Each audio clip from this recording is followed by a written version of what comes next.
Hello friends, welcome back to my channel blog with Ankita. কেমন আছো তোমরা? আশা করি ভালো আছো। আমি অনেক ভালো আছি। মঙ্গলবার, এখন বাজে বেলা 12টা। আজকে ভিডিওটা স্টার্ট করতে দেরি হয়ে গেছে। ওপরে বৌদি আজকে ডালিয়া করেছিল, ডালিয়া খেয়েছি।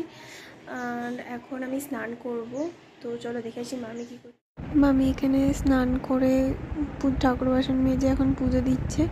মালাগুলো, ফুলগুলো সব নামিয়ে আলাদা আলাদা করে গুছিয়ে রাখছে। ঠাকুর ঘরটা এত সুন্দর মামা বাড়ির, আমার তো দারুণ লাগে। 3টে মতো বাজে, স্নান করা হয়ে গেছে। এখন আমি খাবো, দুপুরের খাওয়া হয়নি। আমি এখানে অনেকক্ষণ পুজো দেওয়া হয়ে গেছে, প্রসাদ এনেছিল, তাই আমি ওপরে গেছিলাম প্রসাদটা দিয়ে আসতে বৌদিদের।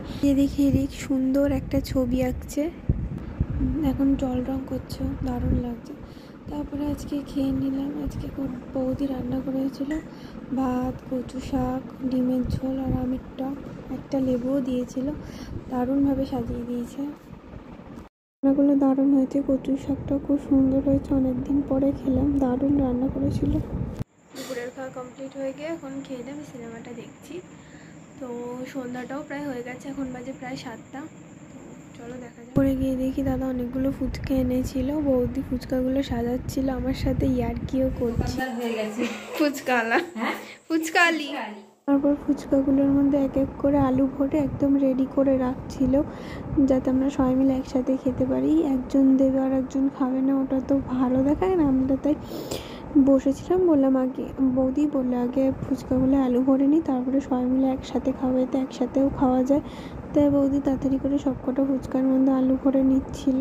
টেস্টও হয়েছিল ফুচকাটাই। আর আমি আর বৌদি কথা বলছিলাম। ফুচকা ভালো না লাগার একটা কারণ আছে, ফুচকার দাম বেশি। পাইকারি দরে দেয় আর দামও বেশি।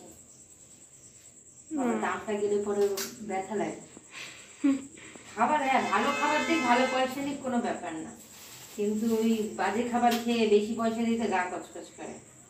আমার তো করে। বন্ধুরা তারপরে অবশ্যই কমেন্ট করে জানাবেন। আমার মনে হয় গালে চড় মেরে নিয়ে গেল টাকাটা।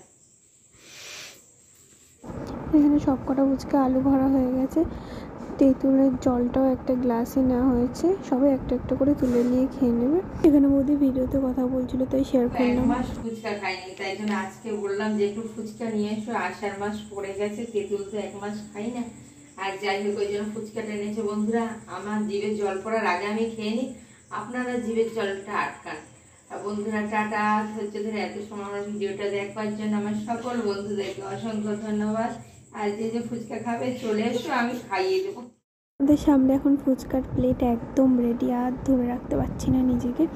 তার প্লেট দেখে ঠিক সঙ্গে সঙ্গে একটা ফুচকা জল ভরে খেয়ে নিল, দারুণ ছিল। পরে বসে সবাই গল্প করতে করতে দেখি আজকে বিরিয়ানি এনেছে, তাই বিরিয়ানিটা খাওয়া হচ্ছে। বিরিয়ানিটা খুবই লাইট ছিল, টেস্ট হয়েছিল দারুণ, ভালোই লাগছিল খেতে। আমরা সবাই এখানে খাচ্ছিলাম বিরিয়ানি।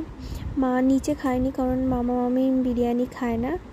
মামা মামিদের জন্যে ঠিক তড়কা আর রুটি আনা হয়েছিল, ওটাই খাচ্ছিল, তাই আর নিচে খাইনি। তাই আমরা 4 জনে মিলে ওপরেই খাচ্ছিলাম।